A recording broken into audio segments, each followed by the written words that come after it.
This is the trophy they're playing for at the AMF Pro Lanes in North Kansas City. Certainly it's a trophy that Nebraska's familiar with. Paul Klempe, he both bowled for Bill Straub at Nebraska, now taking over for the longtime coach of the Huskers. And you look at his starting lineup, and we've already talked about Cassidy Ray. He was telling us that Crystal Elliott, if she hadn't transferred from Duquesne, he's not sure they would be here in the finals. She has really been a great anchor for them. Now for Arkansas State, they also come from the coaching tree of Bill Straub. Is Justin Kostick. He was a bowler for Nebraska back in the 90s, longtime assistant there as well, and the Southland Coach of the Year. His starting lineup, which he changed just before we went on the air. He will start with Brooklyn Boudreau. And of course, his anchor bowler we've already talked about is Taylor Davis. So it'll be Nebraska to start. That means it's Michelle Guaro. Guaro is the lone senior on this Husker team, and Paul was telling us earlier this entire team will be back next year. It's unbelievable. I'm telling you, it's all about recruiting now. These NCAA programs have become so strong over the last 5 to 7 years. Pretty good start. That's making a statement right out of the gate. One thing you're going to see out of both of these teams, because of the great coaching, the solid foundation of all 10 of these bowlers is absolutely fantastic. We have talked about it in the past, but it's unbelievable how solid they are at the line and how aggressive they are through their shots. Brooklyn Boudreau to answer. We're off to a great start. Both teams, you look at this form first. Unbelievable. Look at that. I mean, anybody who is watching this, chin over knee, leverage into the line, and just letting that ball swing from the shoulder. And another strike for the Huskers from Gwen Maeha from Hawaii. Redshirt freshman. No early match jitters for these two teams, huh? Well, Nebraska, obviously, as you mentioned, is no stranger to the lights and cameras, right? It is interesting to see, though, how Arkansas will answer. Emma Stahl. She answered pretty well. I think it was just fine, yes. You're going to see both teams. In talking and watching for the last few days, you're going to see both teams start out playing the lanes quite similar. They're going to try to stay to the right as long as possible and make the changes through the transition either way, moving on the lane or changing balls. Another strike, this one from Kayla Verstraete, the freshman from Illinois. Wow. Is it really this easy? I'm going to tell you, the more they bowled, the better they looked. You know, and I always, again, you're talking a little bit of jitters. It's a national championship, but you know what? Arkansas State bowled all day today, so they're ready to go. Nebraska had a night's rest, right? Because they didn't have to bowl this morning. Arkansas did, so I thought Arkansas might be a little slow to start, but boy, they're proving me wrong. Oh my goodness, 4 in a row for Nebraska. Who's going to blink first? I don't know. Have we ever seen 300 to 300, or have I put the kibosh on that? Yeah. Sarah Sains now. A little high. Trying to cross over, and she will leave the 6-pin. What about the keys, Carolyn, for these two teams? So Arkansas State, the coach said, we're going to stay the course and we've got to watch transition. He felt they were a little slow in some of their matches, and body language, which I thought was very unique. I'll talk a little bit about that later. Nebraska, stay calm and execute. You can't keep it any more simple than that.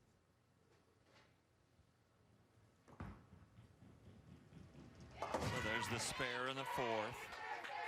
The first non-strike frame for either team. So now we go to the 5th frame. And the anchor bowlers for each team. This is Crystal Elliott. Boy, she is a powerful bowler. I just love her form. You're going to see Nebraska definitely has bowlers that have a little bit lower rev rate compared to Arkansas State, but it's amazing how they can still play the lanes the same way. And right there, you're seeing that little bit of area to the right. And eventually we'll be looking at the lane pattern. You're going to see why that area is there. Look at this, almost in the gutter. Little hooky off of that 1-2 board, huh? Yeah, she doesn't really want to get that far out again, does she? Oh, I don't know. Maybe. I think that's what the pattern's going to tell them to do. Wow, now Taylor Davis. She's out there too. And mixes it up. Another strike. 5 frames, 5 strikes for Nebraska, 4 strikes and a spare for Arkansas State. Wow, what a beginning. We welcome you back to AMF Pro Lanes in North Kansas City. We're midway through game 1. Again, it's the best of 7 finals using the Baker format. We go back to the top of the lineups now. And that means for Nebraska, Michelle Guaro, who got things started off with a strike. In fact, 5 straight strikes so far for the Cornhuskers.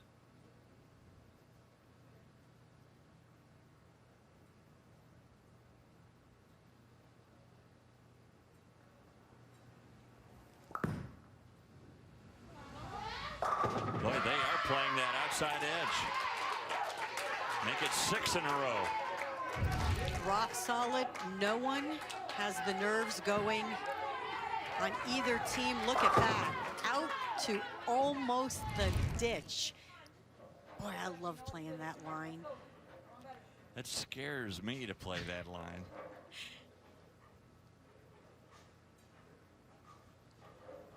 Now Boudreau. They're all going out there. I know she's got a little bit of a mess here.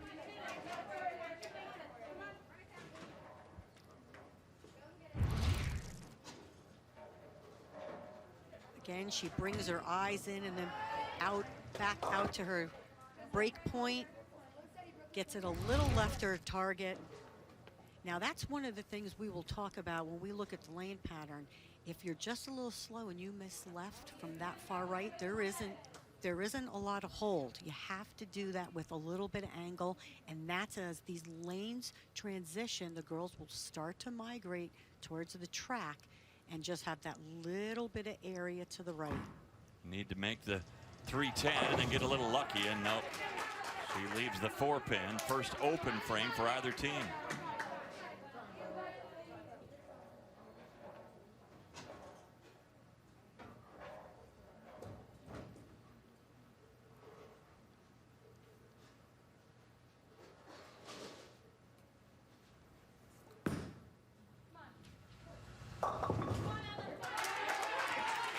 That's the first big miss so far for the Huskers. Yeah, she didn't get out of that one very clean. You can see she just grabbed it a little bit, came over the top of it. Still, though, a healthy lead for the Huskers in game 1. And you see Paul Klempa coming up for a little word of advice. Back on track for the Red Wolves. Another key to that Baker format, even though you have an open frame, you need to have that next teammate pick you back up. And the first open frame for Nebraska. In fact, first frame that wasn't a strike. How about the oil pattern here? You know, what do you see here, Carolyn? 43-foot pattern, 26 milliliters of oil. They're using fire and ice. And as I talked to John Janowitz from Kegel, it is forcing the girls to play out. And because this is a high friction surface, there is some friction off that 1, 2, 3, which is why the girls are trying to play further right. Again, not as much hold when you miss just a little bit left, but as the lanes transition, as you can see, you're going to have a little bit of hold, and you're going to create that by just letting the oil float the ball to the right. You're not going to have to throw it very hard. Just let it float to the right, and you'll create a little bit of hold, and the lanes should remain pretty high scoring. See if Faith Welch can double up. Yes. And it gets the Red Wolves a little bit closer for Arkansas State. Cuts that lead down to 14.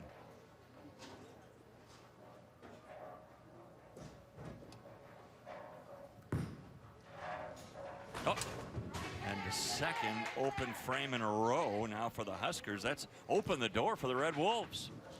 That opens the door, and that's very unheard of from both of these teams. One thing I saw the last few days, everyone has been rock solid on spare shooting. This is just, she missed that pretty early before the pins. It could have just been a little nerves, but they need to regroup. And just like that, the Red Wolves take the lead.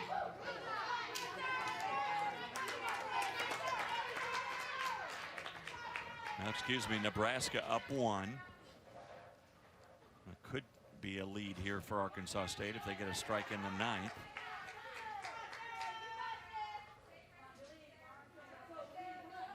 That was a big move by Cassidy Ray to come up with that strike in the 9th frame. Now let's see if there's an answer here. Yes, and that does give the Red Wolves the lead. This Arkansas State team, a little bit higher rev rate than Nebraska. They're going to be able to play the lanes a little bit differently, but they have stuck to their game plan of using bowling balls that actually roll very smoothly off the pattern. They want to read it and have it smooth reaction so they don't have to open their angles too soon. It's going to come down to who finishes the best in the 10th. Crystal Elliott will leave the 9-pin.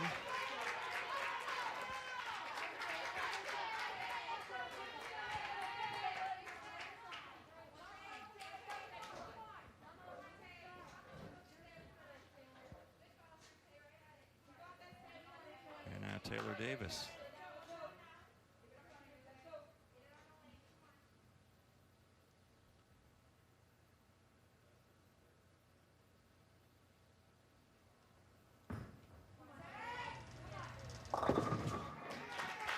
Sleeper back there.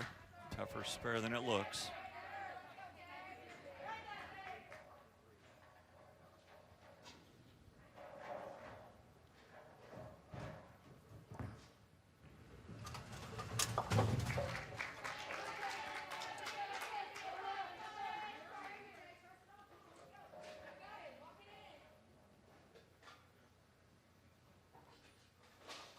She's going to move a little bit right of her strike target to make this spare.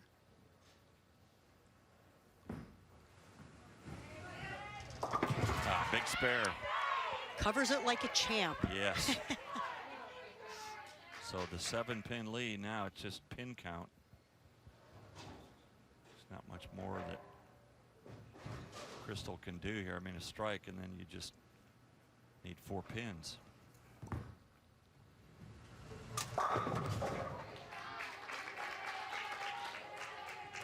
Well, those 2 open frames for Nebraska in frames 7 and 8.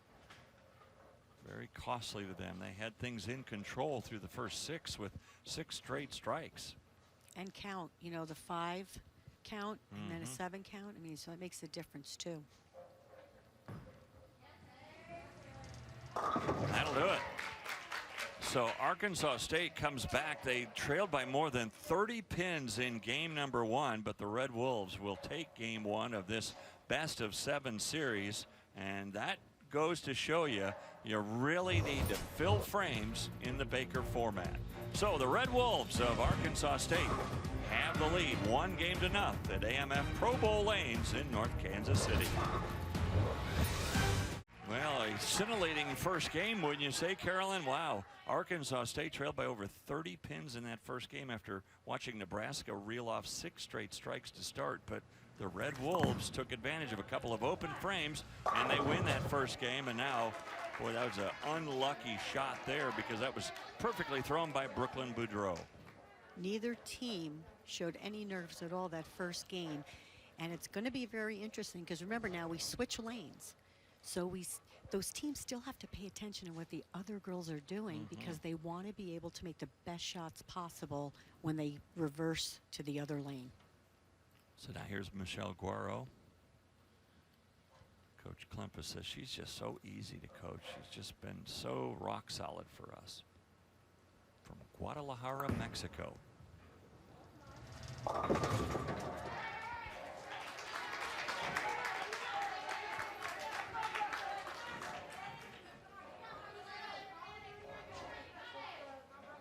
Boudreau, just a freshman from the state of Washington. Old stomping grounds of her coach, Justin Kostick. There's a spare to start things off for the Red Wolves.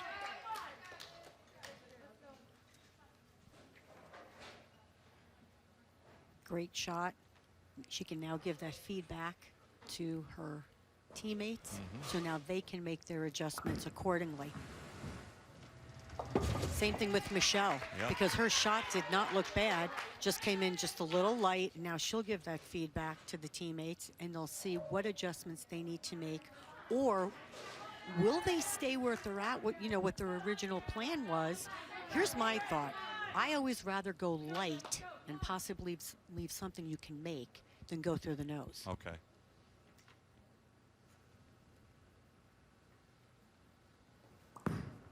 Emma Stahl. That wasn't light. Nothing but the pocket for Emma. And that's a strike for Arkansas State. Plays a little bit more direct. Looks like she's stuck on that shot a little bit, but kept the ball right in front of her. Angles are very important on this pattern, especially as, we're only in the second game. So transition happens every time the ball goes down the lane, but you're not seeing a big transition right now where these girls have to move zones. And I said girls, I wanted to start saying ladies, have to move zones. So right there, it showed you that being straighter right now with that angle gave her just a little bit of hold, and the ball was nice and smooth. This ball, a little bit high into the pocket, leaving the 4-pin. Now again, Nebraska has chosen to use balls that are a little bit higher RG. What that means is the balls get down the lane a little, they're a little cleaner through the front, get down the lane a little further, and to smooth it out, they've used more surface on higher RG balls. So they actually are doing the opposite of Arkansas State. Now here's Faith Welch. Faith from the tiny town of Savannah, Tennessee. A town of about 5,000 people, and out of that town there are 3 NCAA collegiate bowlers.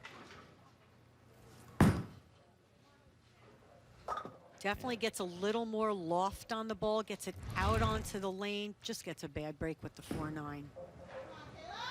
Boy, she's been absolutely perfect so far. That's another strike for Kayla.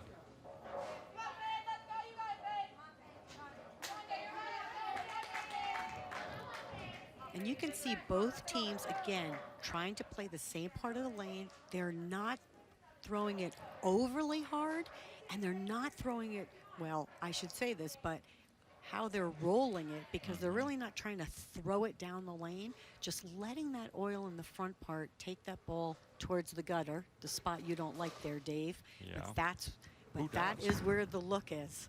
This is makeable, almost. So an open frame for Arkansas State in the 3rd. When you look at the storied history of the Nebraska Cornhuskers, 7 national championships. And they've won 110 team tournaments. The last time they've won it all, though, was 2015. 2015. And this is the first chance for Paul Klempa. Remember last year was COVID. We didn't have a tournament. Yep. So he's getting a chance in his inaugural year to win an NCAA title.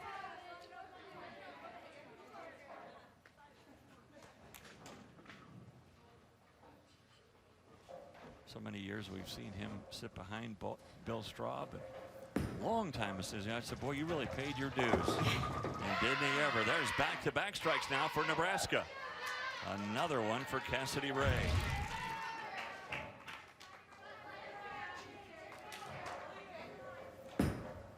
Getting it out to that 2-3 board, and you could see it just nice and smooth off the pattern, blowing the racks. Let me tell you, both shots look really good. high flush and light. Pins are carrying great in this building.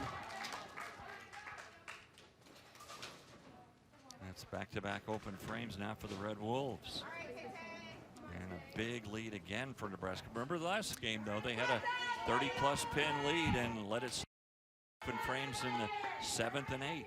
30 pin, as you say, 30-plus pin lead. Also, we could be seeing that the left lane could be the challenging lane for both teams, and it will be whoever transitions quicker on that lane. Yeah. Maybe, you know, cost them the change of the lead. Figure that one out, huh?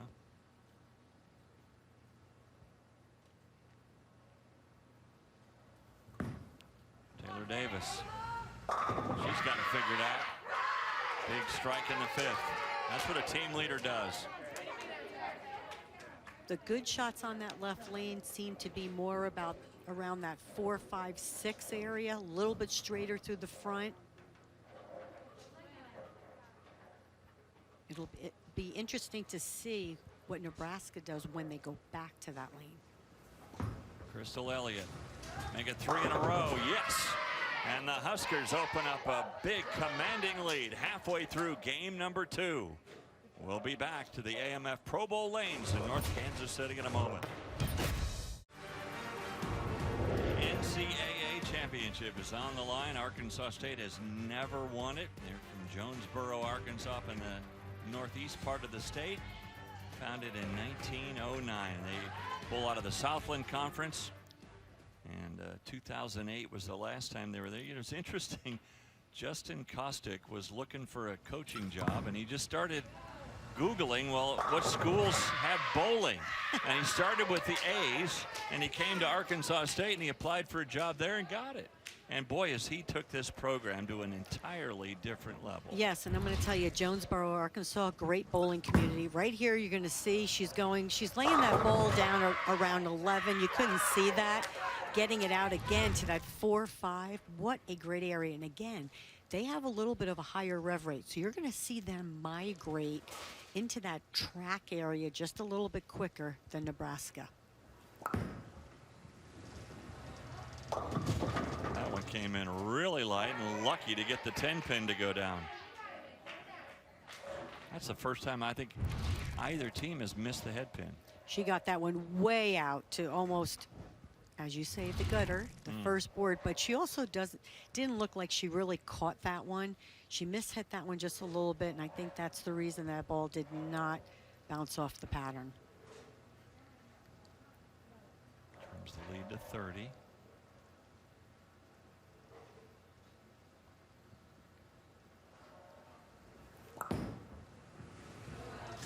And there's the spare. Really, that's what Nebraska needs to do, is make sure you fill frames and then force Arkansas State, who was trailing by 42, to really bunch things up. Now, they've done it so far. They have 2 in a row. This would be a big shot here for Emma Stoll. And look what she's done so far tonight. Coach saw something about her in the warm-ups and said, I think I like the way she's throwing the ball. That's 4 strikes now for Emma Stoll. And I spoke to, when I spoke to Coach Kostick, she has a great game. She keeps her angle so straight right out in front of her. She has the light hit going for her, the high flush hit going. Great fundamentals, great bowler, and great execution. Along with that, too. That one was big for Nebraska. For anything else, just a little momentum. Got that one out on the lane a little bit, but she just gets around it. Great ball reaction. Again, those higher RG bowling balls, using a little bit surface, allows them to read the middle part of the lane, read that pattern where it needs to be, and gives it just a little bit of taming it down on the back, I guess you could say, but still it goes right through the pins.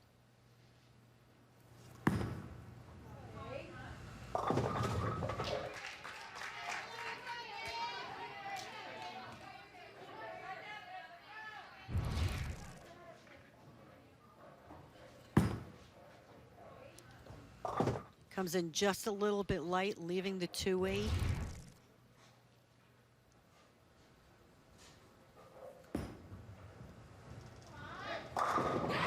strike for Nebraska. Kind of put a little distance between themselves and Arkansas State here in game 2 after the Red Wolves took game 1. Watch her post this shot. I mean, that right there is picture perfect. Anybody watching this, I don't care who you are, that right there means you have practiced a lot and your fundamentals are strong. Okay, good spare. Keeps them in the conversation anyway. Nebraska hasn't closed them out, but big lead here, and a strike in the foundation frame here from Cassidy Ray would be huge.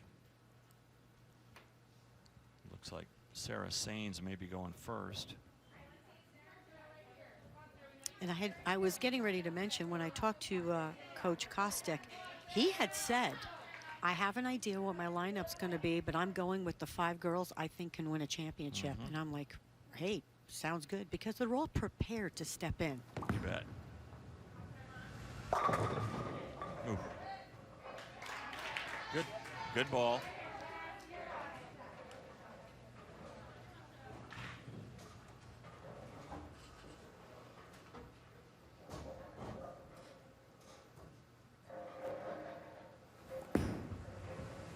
Cassidy Ray, another strike.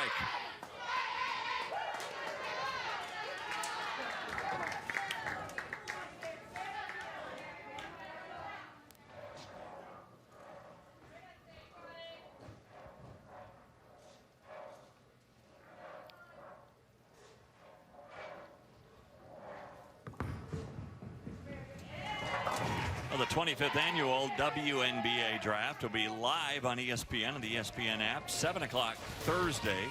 It's a virtual format once again, and the Dallas Wings have the first 2 picks as well as the 5th and 7th picks. The Atlanta Dream hold the 3rd pick, and the Indiana Fever, they sit in the number 4 spot. Again, that's Thursday, 7 o'clock.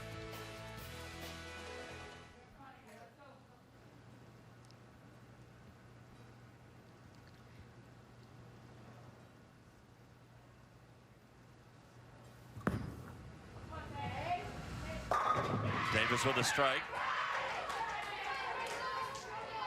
204 possible for the Red Wolves.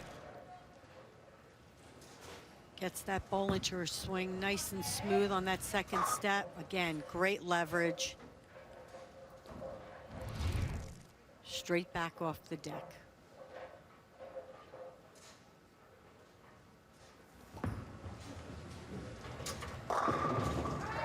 Crossing over, but that'll be enough. Nebraska will take game 2. And they did it with that dominant performance in the middle when they had strikes in frames 3, 4, and 5. Meanwhile, a couple of splits and open frames for Arkansas State in frames 3 and 4.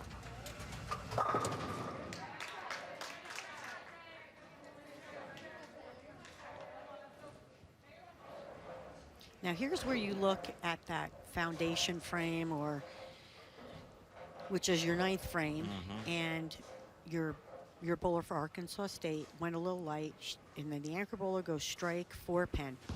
So does she shoot for the 4-pin, or does she make a move, you know, giving up the 1 pin, because it doesn't matter. Right. Make a move and try to get lined up for a strike shot, knowing that that move may work when they come back to the lane. That's what I always, you know, I look at the coaches, whether they're talking about that or not.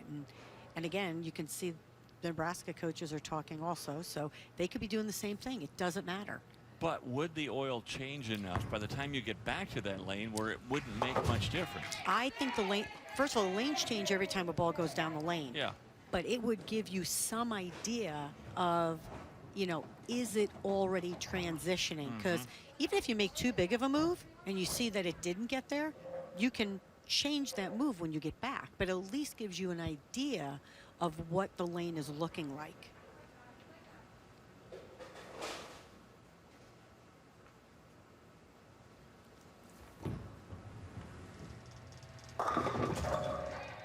Well, it's 2 in a row that she crossed over, so she's not really feeling like she's got where she exactly wants to be. But Nebraska's back in it.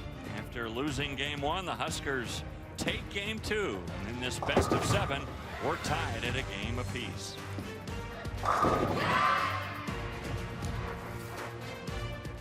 And you were talking, Carolyn, earlier about how collegiate bowling has just had a remarkable run over the last 7 to 10 years, and it's just gotten, I mean, Nebraska's always been good, but now across the board we're seeing so many teams and so many young women are really, really good at this. Well, for quite some time you saw the same teams dominate for the first few years. Now you're seeing a mixture of teams that are, you know, who would have said 5 years ago you would have had Arkansas State in the finals, right? So again, it's just going to back to their conditioning, their training, their great fundamentals, which allow them to repeat shots, and their conditioning off the lanes as well.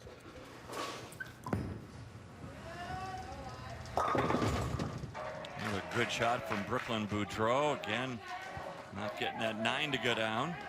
We've seen a couple of nines, stone nines in the last few games, and watching this morning, saw a couple of stone nines. Ball just cuts right through. Goes left instead of straight to hit that. Yeah, I love that slow-mo shot. I do too. You know, I do too. You see them all go into the pit there. You can really watch the ball action, pin action. I love that. Correct. I think our great crew here for all these amazing shots. Hang on. All right. Now, one thing you'll notice, Arkansas State, they change balls to shoot at their spares. Yeah. If you notice, though, Nebraska, some of the girls do not. Yeah. All they do is straighten the ball out, and they flatten their hand. And that's been something they've done for years. And the reasoning behind that is they can add another ball to their bag. That is not the spare ball. So it leaves room for another ball for the tournament, I guess is what you could say, in their arsenal. Left lane gets it way out to that one board. Comes in just a little light, leaves the 210. Okay, so remember I said. Yeah, come in light so you don't have to do this. No. That's what you said. You said I like to come in light. You did, but right? but usually I would like to leave a 2-pin. But the left lane seems to be the one that's transitioning just a little bit quicker. So the move, she's going to come back. You can see Coach Klempa there talking, and right now, again, lanes are always changing. So right now, if they want to stay on top of that pattern, they may have to make just a simple 1-and-1. I don't think the big moves to the right are as big as you think. It's when they have to start migrating left and talking with John Janowitz. They have to move zones. The moves to the right, if they want to try to stay on top of that pattern, or 1-and-1, just keep it direct. Going for the double wood, the 2-8. This is one of the few spares Emma's had to go after because she's been so solid getting strikes, but it's a good spare filling a frame in the second. And that gives Arkansas State the early lead.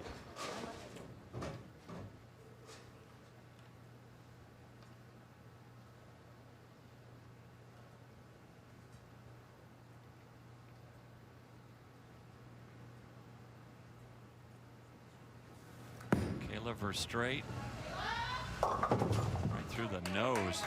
Well, obviously they're lost on this lane right now, Nebraska. Left lane was the one that seemed for both teams to transition just a little bit quicker than this right lane. And I keep saying left and right lane because I guess it is left and right, even though it's a different pair, right? So right now, as she's talking to her coaches, I would say, I mean, they're on and open. You got to go for the 3, but possibly just make a small move on the lane. Oh, especially with now Arkansas State looking at that split. Takes a little pressure off now going after this difficult spare if you're Nebraska. Right, and now Arkansas State, though, the last 2 shots have gone light on that right lane. So, again, lanes change every time the ball goes down the lane. So you got to start giving feedback to your teammates to find out what the move should be.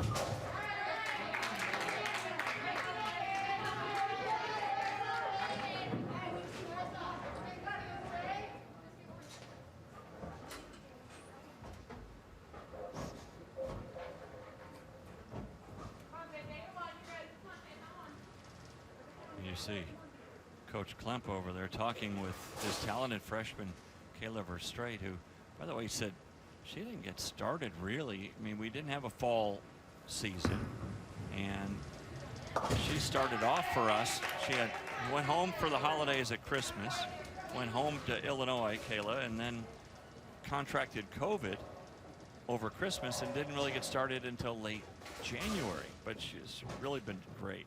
Look at. Speaking of great, how about Cassidy Ray? They need something from her right now to get them back on track, and it's exactly what they get. That's why Cassidy Ray is the leader of that team. Gets that arm straight out there, clean off her hand. Thumb getting out of that ball and just allowing her hand to rotate around it. It is unbelievable, totally natural, and of course, Nebraska, and we'll talk about it on the next shot of one of their bowlers, about the traditional push away that Nebraska is known for, but once they get that ball out there, it drops right into the swing.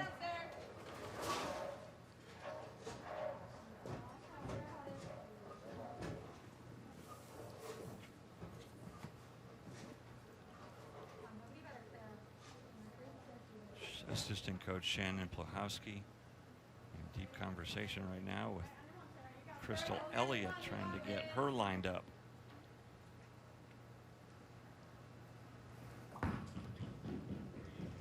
Oh boy, those are the ones you really can't afford to miss, the single pin spares. And spares have been important. Both teams, actually any team that bowled this week, mentioned that spares and filling frames is really what kept them in matches. And then of course today a couple matches went right down to the 9th and 10th frame. Very close matches. Well, whatever adjustment they made, it certainly worked for Crystal Elliott. Made the move. She definitely paralleled everything to the left, keeping her angles much straighter, not getting it past 9. Comes in a little light, so right there she made the bigger move, and that's what I had said. She moved zones. She got away from the gutter and went right into the track area of that 9, 10, 11 area. And that's what we had seen the last few days. Is it wasn't, if you wanted to stay to the right, you could do the 1 and 1, 2 and 2, but when you were deciding to move left, it had to be right into the track. Now Taylor Davis, nope, got that sleeper. It's been a rough stretch here for the Red Wolves. Open frame in the 3rd, another one in the 4th, and now you got a tougher spare, not that difficult, but tougher. She's still sticking with that outside track. Yep, still playing the lanes the same, but as you can see, going light, right? Leaving the 2-8. We've seen 3 of them now, I believe, on this pair. 3, close to it, or 2. And there's the spare. Good shot there by Taylor Davis. But Nebraska's come back, and they have the lead at the midway point of Game 3. We welcome you back to AMF Pro Bowl Lanes in North Kansas City with Hall of Famer Carolyn Doran-Ballard. I'm Dave Armstrong. So good to have you with us here for the 2021 NCAA Bowling Championship. The Nebraska Cornhuskers, led by Paul Klempa and his assistant Shannon Plahowski. Right now, after evening the match 1 game apiece, they're in control here at the midway point of game number 3. Michelle Guaro, she started this game off with a strike. Looking to make it 3 in a row right now for the Huskers.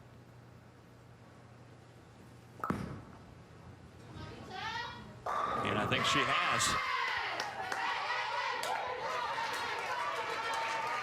strong shot coming out of break. You know, sometimes when you sit and you wait, you have to remind yourself, be aggressive, because you're waiting. So you don't want to be slow on that next shot. But as you can see, the coaches now are stepping up more and more to get them lined up on that lane, which is changing obviously for each one of the bowlers. Okay, you know more about this than anybody, but it looks like to me that Nebraska's made a bigger move and Arkansas State has not. They have. We talked about that moving zones, and again, when I was talking to John Janowitz, it seems because of the high friction of this surface, again, if you wanted to stay to the right, the moves were more subtle, the 1-and-1, the 2-and-2, keeping the angles in front of you, or maybe even bowling up or bowling down, depending on how you wanted to see that motion. The bigger moves, especially for the girls that had a little bit more hand, was more to that track area, moving into that 12, 13, 14 area. And at night, even deeper than that.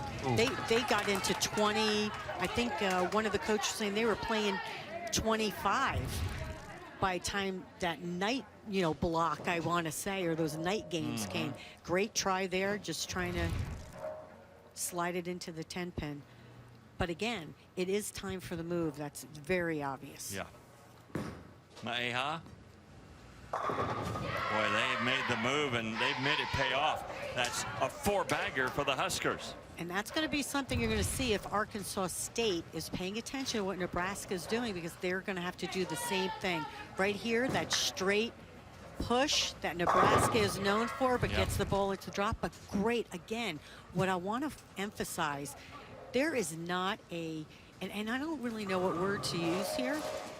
Every single one of these girls is so talented. There's not a weak bowler.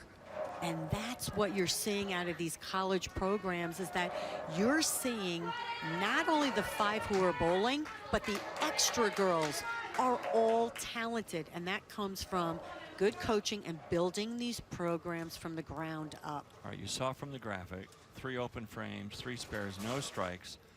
Not that this game is over, but it's almost over. Don't you start to experiment here and make some moves? With the way the score is right now, and they come back and have a triple, yes, it's time to make that move. And again, you only have 2 shots per player, right? Yeah, right. So all of you have been rock solid. You wouldn't be in the finals if you weren't. So it is time to make the move, trust yourself, and try to get a read on the lane. And it might be, too, that Coach Kostick might be making a lineup change as well. He's got a couple of his Red Wolves over on the other lanes starting to warm up. It wouldn't be surprising if we see a lineup change for the next game. One thing is Emma Stahl has been solid, though. She hasn't had an open frame yet.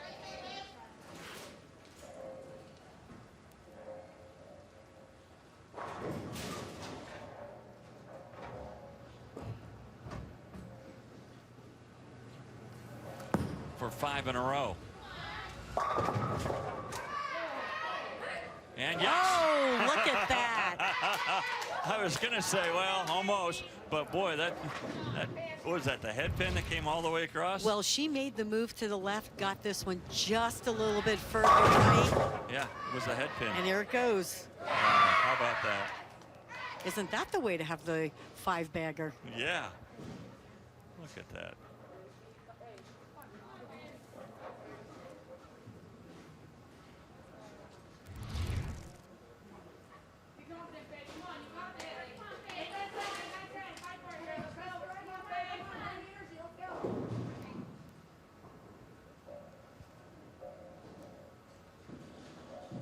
So Faith Welch.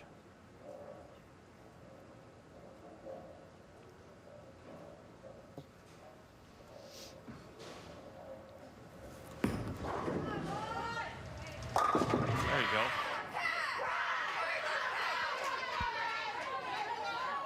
Angle was a little bit straighter. She made sure she got around that one. Again, using balls that roll just a little bit sooner, a little smoother off the pattern. Angles will help you create the hold.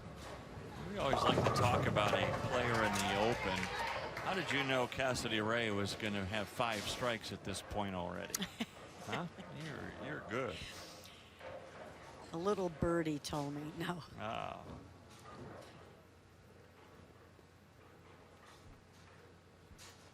I was asking Coach Klempo, all right, what role does Shannon play on your team? He goes, exactly the role I played for Coach Straub.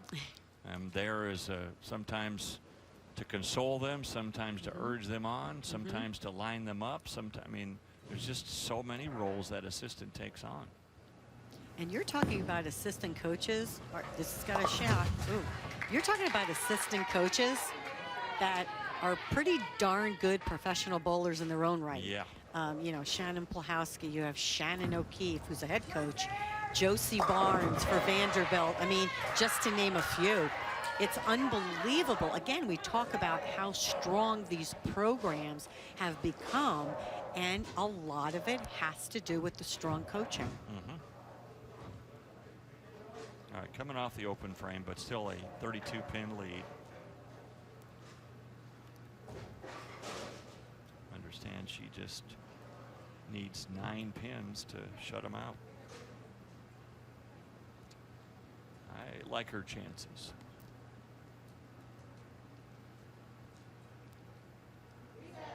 All right, she's going to reset. Just to make sure. I would. Yeah. I mean, nothing is a given. That's right. So you want to be mentally, and that's a great, that right there is a great lesson for everyone who's watching. If you don't feel prepared, step off the approach. No one's going to yell at you. Right. Step off the approach. As you can see, she takes her practice swing. Now she's ready to go.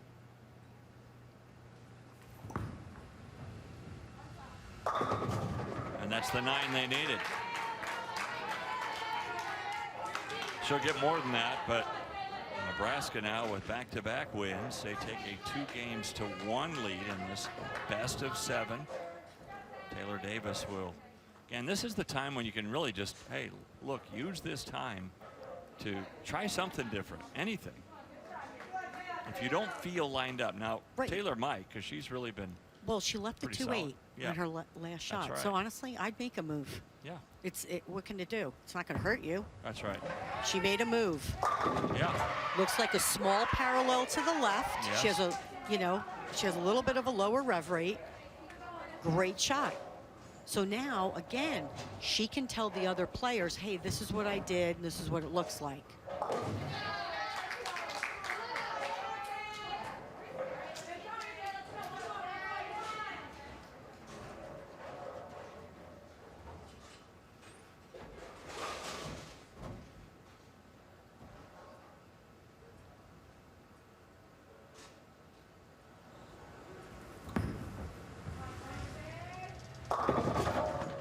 Good one. And that one got a little bit further to the right than her last shot. And as you can see, tripped the 4-pin right here. Her last shot didn't get right at about 8. That one got out to about 4.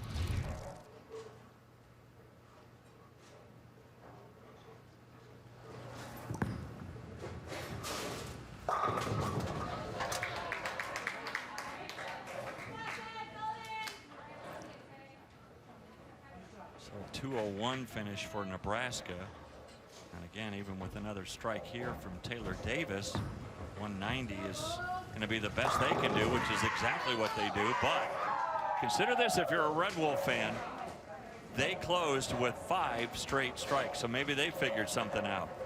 Well, we'll step aside.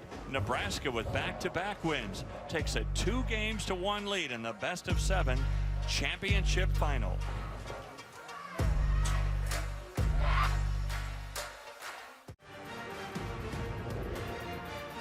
The Women's NCAA Bowling Championship is on the line. Nebraska going for yet another title. Arkansas State looking for their first. And right now the Huskers lead 2-games-to-1 in the best of 7 finals.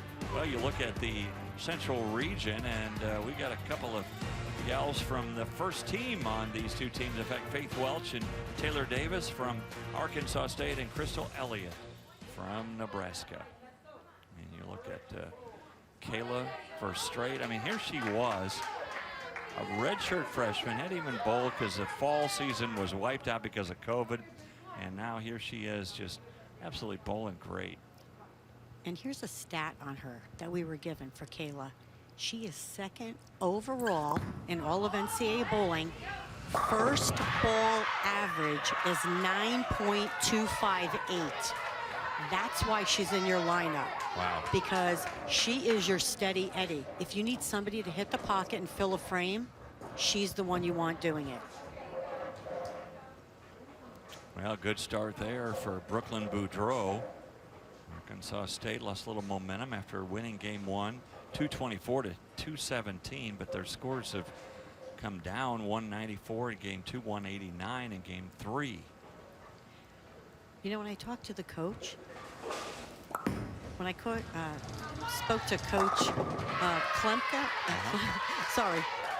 Klempa, he said that during the regular season, they actually bowled better in team games. Because I was talking about how watching them bowl the last couple days, they seemed to be going back and forth, back and forth. There was no strong moment.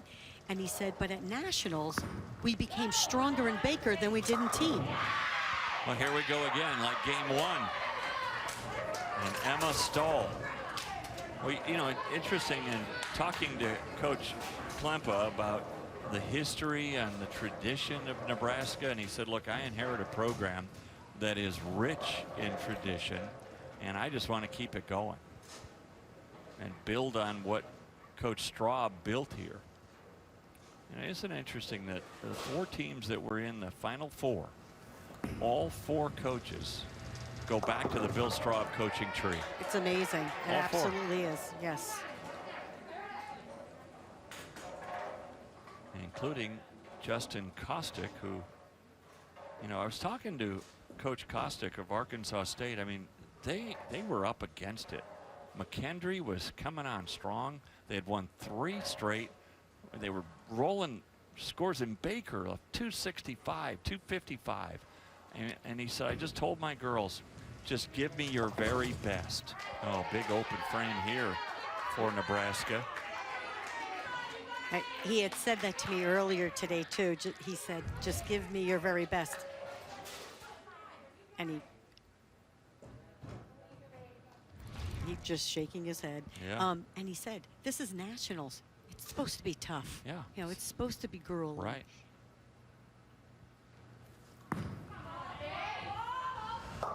Through the nose.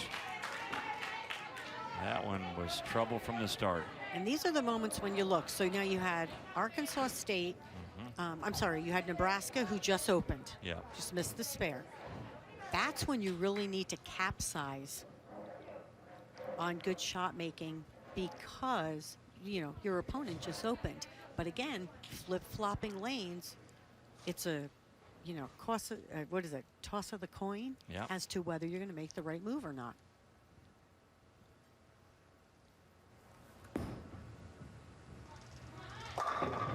Wow, good solid shot from the freshman. Now you can see why she's on that regional team. Makes the move. Ooh, hitting about 13 at the arrows, getting it out to about 6, 7. So again, now we're starting to see them migrate. They did it on the left lane. They are now starting to do it on the right lane. Right. Go for pin count here. Absolutely. Nope, tugged it.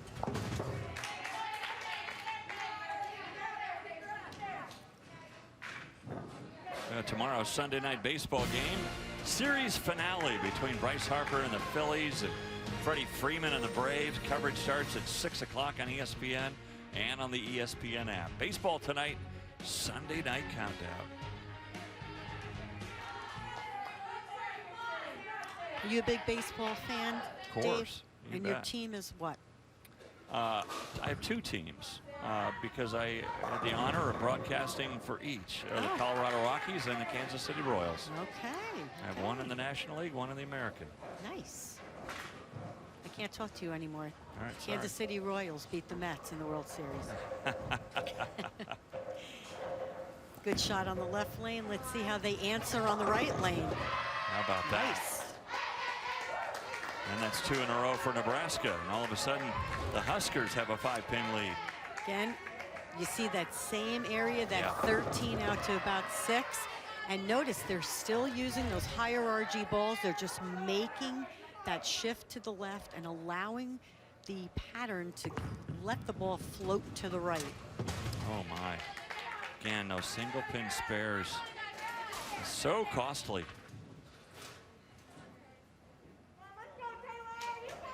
It's one thing to open when you have a split, but when you have a single pin, those are the ones you have to fill those frames. Well, you do. You look at it and I'm sure she's not happy Sure, with herself. of course. Trust me. But at this point, when you are in the championship match, yes, every frame is crucial because you only have what? Best of 7, right? Yes. You don't have the other games to go to. So there is a little added pressure and they need to regroup. And we talked about that body language earlier that the coach mentioned. Yep. And if you see, he said, no shrugging of the shoulders, no looking down. It's going to be, we got to constantly keep our confidence and upbeat because we don't want to get down. We can't allow ourselves to do it. So body language, that is what he meant by that. Confidence. If you could just bottle confidence, right? In sport, in life, that's one of the absolute key elements to success. Confidence changes everything. It does. I'm going to use something Randy Peterson would say. Doesn't he say, that's a sweet roll, right? Yeah, that is a sweet She roll. has a great game, just a great release. Again, I don't think there's a bowler out here who isn't conditioned and is not saying, oh my God, she has potential. Oh my God, she's got, I mean, everybody has just something great about their game. There's the spare in the 5th, but Nebraska's opened up a big hole halfway through game 4. Paul Klempa's team leads by almost 30. Well, it's an artistic city, and this is an artistic shot. You look over downtown Kansas City. Sam Peterlin was out earlier getting some shots. I don't know if you saw that Royals. I did see that. Did you see that? I did see that. Just to rub it into all the Mets fans. And that's the game I attended, was at that beautiful stadium, I might add. Yes, beautiful stadium. Yep. And I really do mean that. Yep. But I didn't like the outcome. Well, I don't blame you. But it was sure fun. Oh, boy. She looked a little slow on that shot. Again, remember, we talked earlier about coming out of the break. Got to make sure you stay aggressive. It's very hard to do when you've been standing there just a few minutes waiting. You got to just kind of remind yourself, be aggressive, keep your ball speed up, because that's going to be very important as honestly, as these games go on. But again, don't forget, Arkansas State has bowled all day. Yeah, they have. They had a long match earlier today.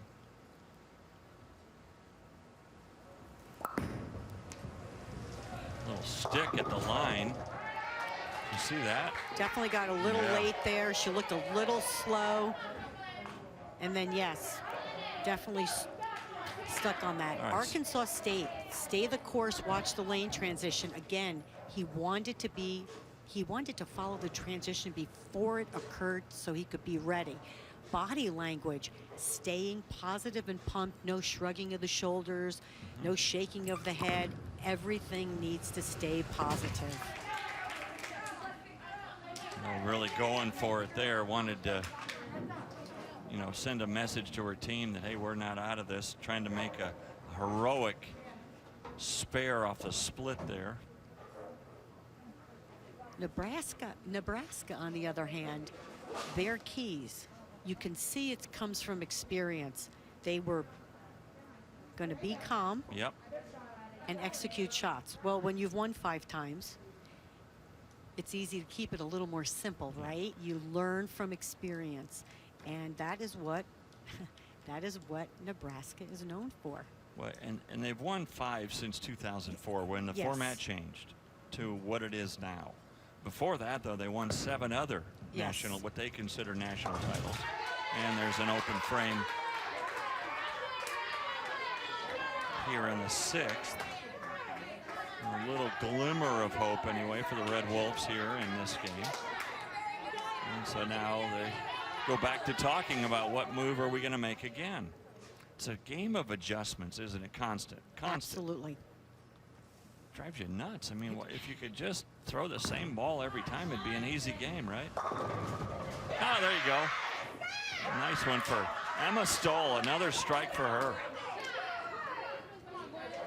Almost saw another stone 9 on that shot, but she got the tap to knock it out.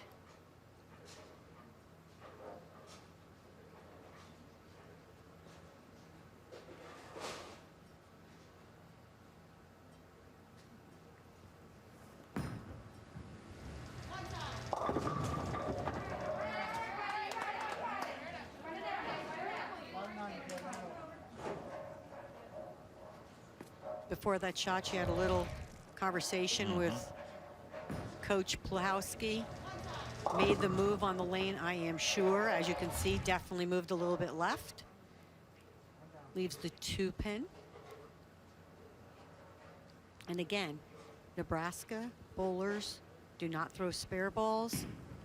They either throw their strike ball flatter if they're going across lane for the right. If you're left, obviously right-handed bowler, you're going to spare to the right side, or they hook towards the left side spares. Vice versa, obviously, for a left-hander.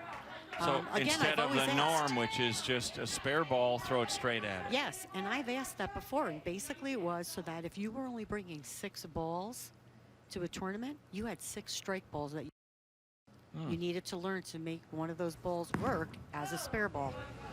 All right. Good shot. Could have used the strike there to double up, but still a very makeable spare. Just the 10-pin remains. Comes in just a little half pocket. Leaves the flat 10. We danced around the 9, but the 9 still stands.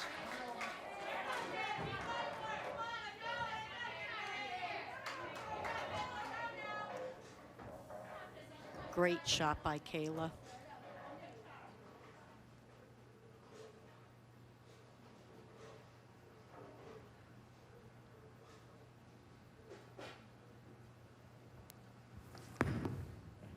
Hang on. Okay.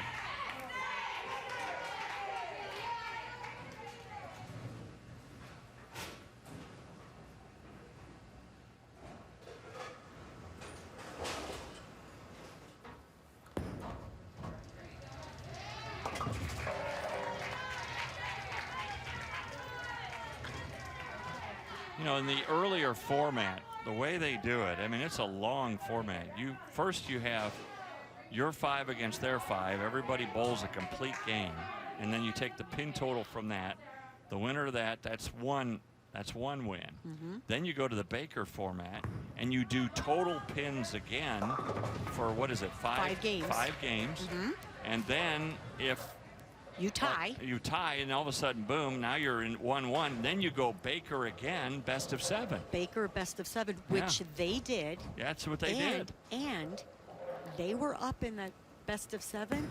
Well, sorry, I'm going to go the opposite way. 3-0 against McKendree, and McKendree came back. Yeah. So it forced them the whole way. It did. That's a lot of bowling today, and you can see, I mean, and I'm not making any excuses, but my gosh, with all of the bowling they've done the last 2 days plus today, mentally you've got to start noticing that, you know, you may have to work harder at staying focused on what you're trying to do. Yeah, for Cassidy here, it's pin count with the 24-pin lead.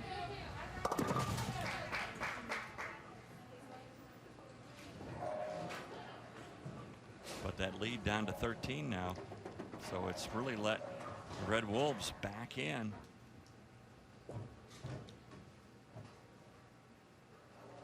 Sarah Sains, though, you had to go for that. You really needed to make it. And so you look at the anchor comparisons, all right? That's what you count on. And for Arkansas State, Davis has 6 strikes, 4 spares, no open frames. And so far for Crystal Elliott, well, almost the same, 4 strikes, 3 spares, but again, no open frames. Correct. And that's, you know, when you're looking at an anchor bowler, you're looking at the person that's going to be, you know, there is no fear. First of all, none of these girls have fear, but you know, they're the ones that are willing to take a risk or a chance and going to be the one that probably has a little bit of a higher striking percentage. Yep. But again, none of these girls, not even the ones that aren't on TV, have any fear. That's just another thing that you're seeing more out of these college bowlers. They are so much more prepared for the next step of bowling, you know, possibly in PWBA events, whether regionally or nationally. This is one of those, if you're Nebraska, you almost feel like you stole the game, right? Because you're going to be way under 200 for the game, but all they needed was 6 pins there. They get the strike to close it out. So Nebraska now have won 3 straight games, and they have a commanding 3-1 lead in this best-of-7 series. You know, you got to give Taylor Davis all the credit in the world. I mean, she did everything she could here. But again, we mentioned earlier today, we saw in that match between McKendree and Arkansas State, they were up 3-0. Yes. Anything can happen. Anything can happen.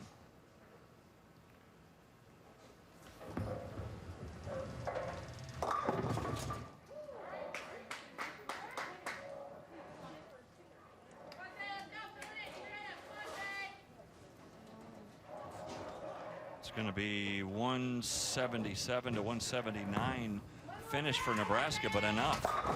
And then, well, how about that? Doesn't matter at this point.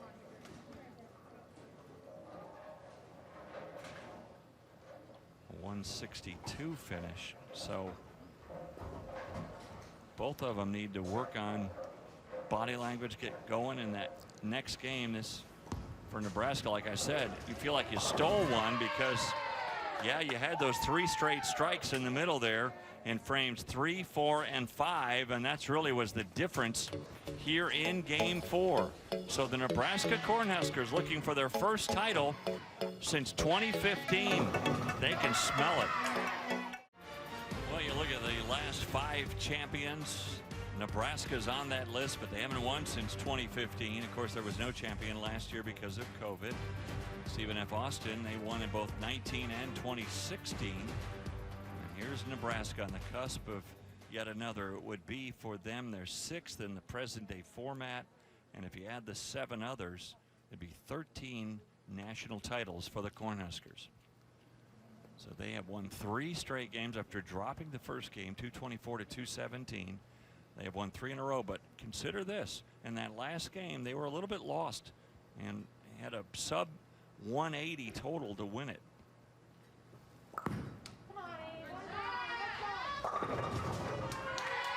Got the 9 to go down, so an easier spare for Guaro. By the way, we've also understand the Red Wolves are making a lineup change.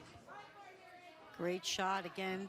That straight push that Nebraska is known for, but she drops it right into the swing when she gets it going. I think she looked good. Little slow. Again, that break is so important. Here's Avery Brown. She's entered the fray now here. She really gave him a lift earlier today, and Avery Brown, very powerful bowler, a junior out of Columbus, Ohio. You know, Coach Kostick has also moved Emma Stoll down. She's done so well. She's moved down to the number 4 spot. I think that's a good move. I think she has a very good look on both of these lanes, and she has been clean. I think that's a good move.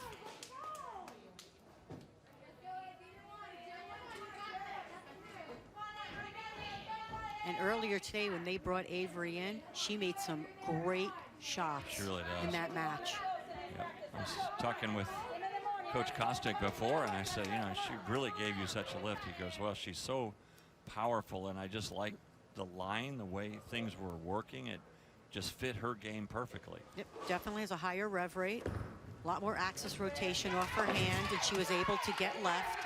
Again, when the pattern started to break down, yep. and he wanted to move everybody to the different zone, moving into that 15, 17 area, she was definitely the one that he needed to go to. Well, what do they say? You never change a winning game, you always change a losing game. And Maeha with a strike in the second.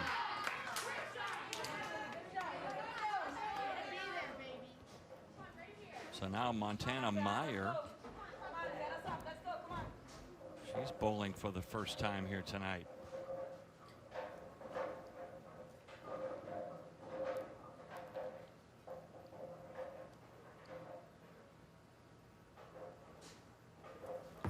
Meyer Jr. out of Imperial, Missouri.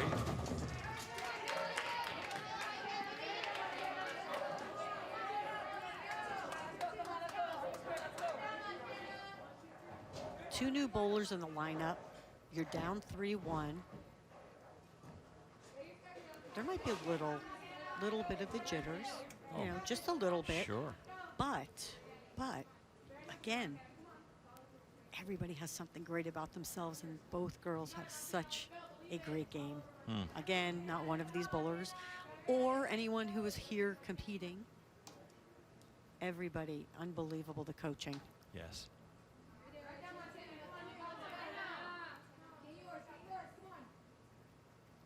And the mental games of these ladies is so much stronger than it was years ago. And I think, again, it goes back, hats off to the coaches, knowing that they have to train on and off the lanes just as much. Kind of bounced that one a little bit, and it slid by the 6, so an open frame in the second.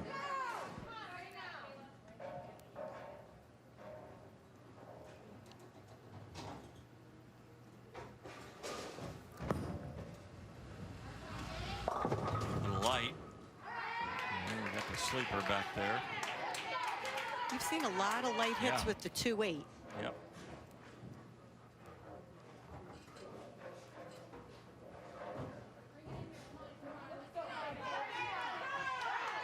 Let's see if Kayla can convert this spare. You know, you say you don't play defense in this sport, and you don't, but you do watch your opponent, don't you? I mean, and you play off of that. Oh, you have to. Yes, absolutely. Match play. And especially when you're bowling like this, two different lanes, you have to watch, right? There's a big strike. Yeah, you have to watch. What are they doing? If you're not successful, what is that other team doing that's making them successful? And you need to incorporate it into your team. I love her game. How about that spare? As a matter of fact, I think we're 100% on 2-8s in this championship. I think we are match too. tonight. I think you're right. And I got to tell you, I wouldn't want to shoot at 2-8. No. Take that. Now we come to the experience of Cassidy Ray. It's all or nothing for her, isn't it? Oh boy.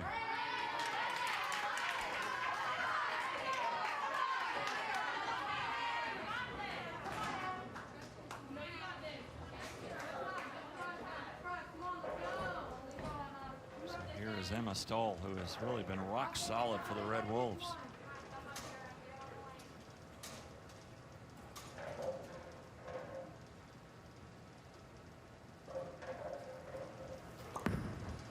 Move her down from 2 to 4, and she still does what she was doing in the 2 position. I think she has had the best angles. She has executed every shot. She's playing the right lane, just a little bit further to the right, but everything is further to the right. Not trying to overhook it, just rolling it off her hand, letting the pattern take the ball to the pocket. Great reaction. Big open frame again for Cassidy Ray. She's had 6 strikes and then 3 open frames, not 1 spare. Of course, that was difficult with the split there.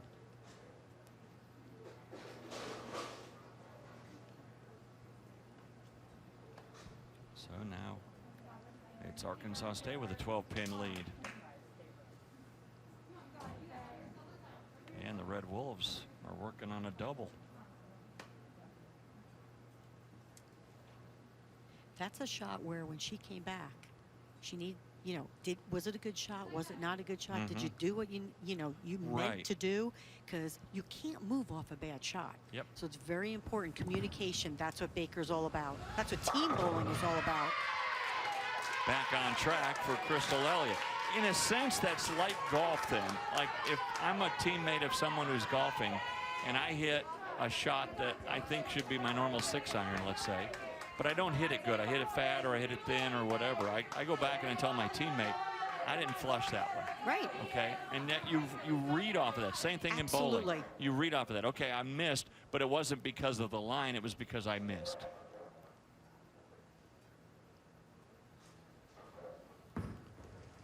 Taylor Davis to make it 3 in a row, and that one got too high.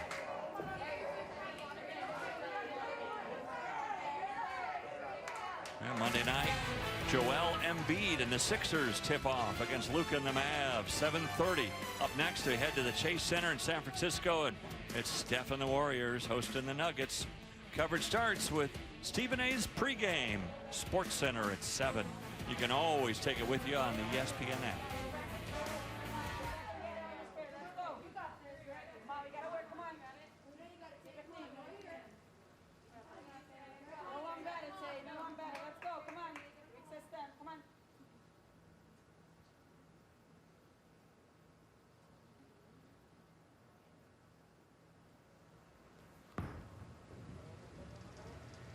And there's the spare. So it's a 9-pin lead for the Red Wolves in a game they have to have, trailing 3-1. Welcome back to the AMF Pro Bowl lanes in North Kansas City in a moment. Well, we've enjoyed our time here in North Kansas City at the AMF Pro Bowl lanes. We're here for the 2021 NCAA Bowling Championship. Arkansas State, trying to stay alive, will win their first ever NCAA Bowling Championship. And for Nebraska, they're trying to close the door, close the deal, as the Huskers looking for their first title since 2015 and their 6th overall. Go back to the top of the lineup here in the 6th frame. And Michelle Guaro, who had a spare in the first.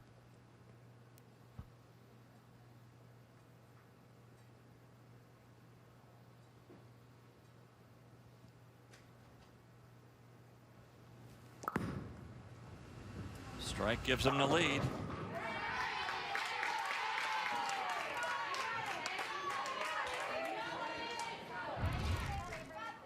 Another good shot out of the break.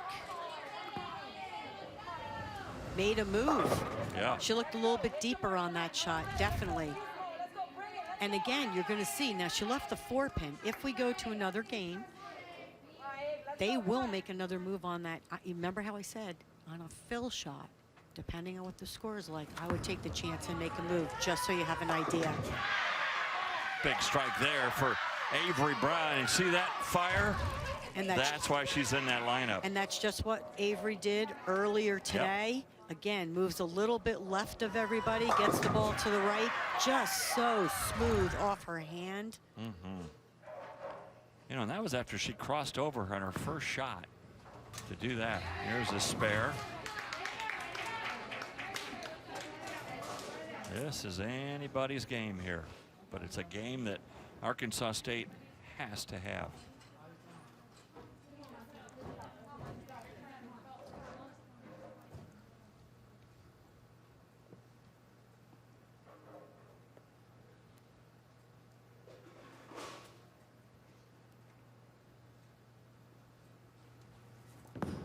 Maeha had a strike in the 2nd and another here in the 7th.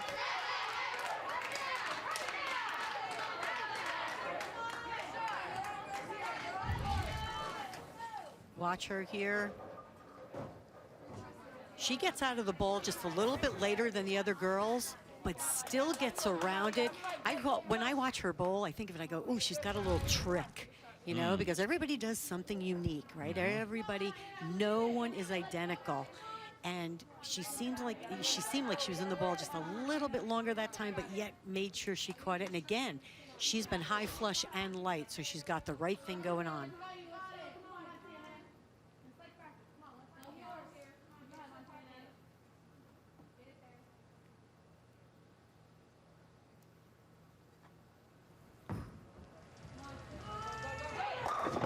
Oh, good shot.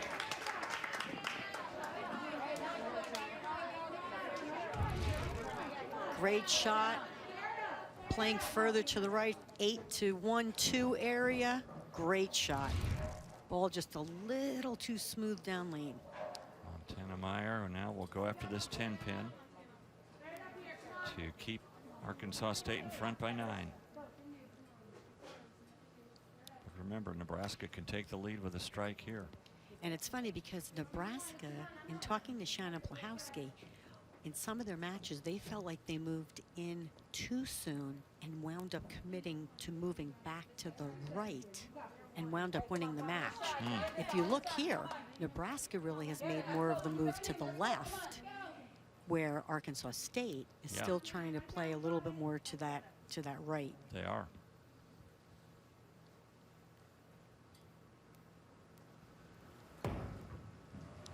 Hang on. Big open in the 7th.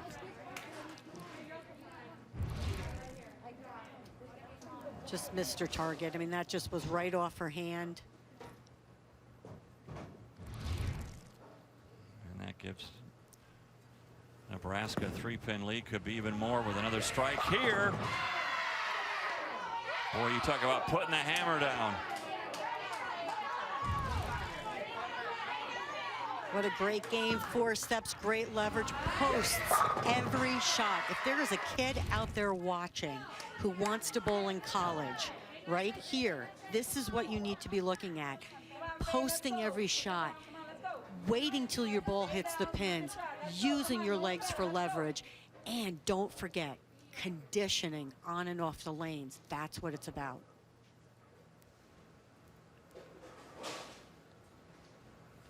Arkansas State looking for Faith.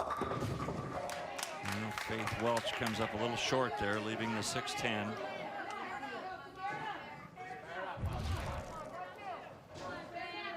Got it high.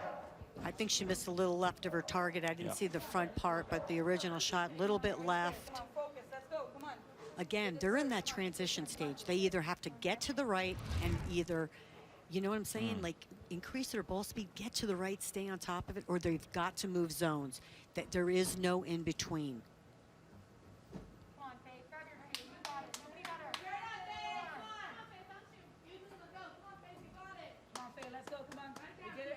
Meanwhile, Cassidy Ray stands there waiting to bowl in the 9th for Nebraska. Well, let's see if Faith can convert this spare. Needs it. Oh no, chopped it. It's back-to-back open frames now for Arkansas State.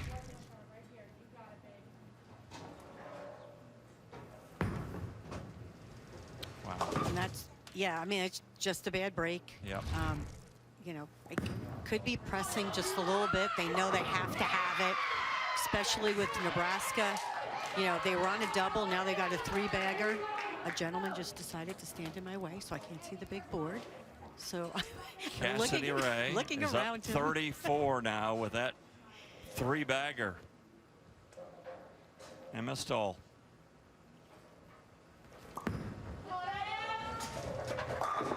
Boy, has she been unbelievable. Solid. Rock solid. Rock solid. And you know what the great thing about her game is, and I'm going to tell everybody out there too, you know, you get asked that question all the time. Oh, I need to hook it more. I need to have a higher rev rate. Yeah. I'm going to tell you, she is the epitome of what it looks, what you look at someone and you say, you know what? Get it off your hand, repeat the same every time. and allow your hand to do it. Let it swing from the shoulder. That right there, not opening up her angles, staying straight and just repeating, and she has been rock solid for her team.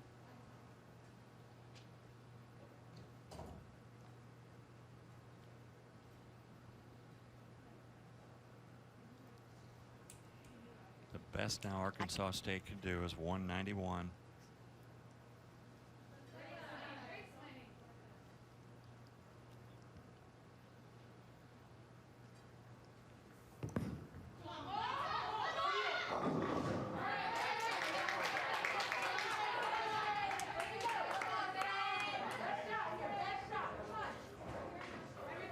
Coming in just a little light. We've been seeing the 2-8. Now it's the 2-4-8.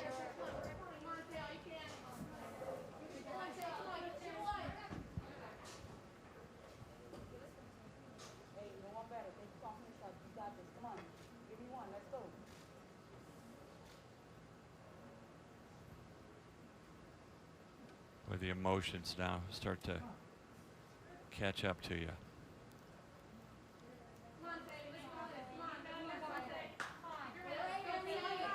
And 191 is the best Arkansas State can do if Taylor Davis strikes out.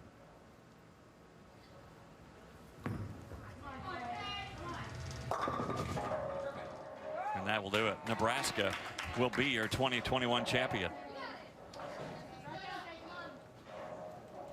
The Nebraska Cornhuskers win their 6th NCAA title in the current format and will go out in style.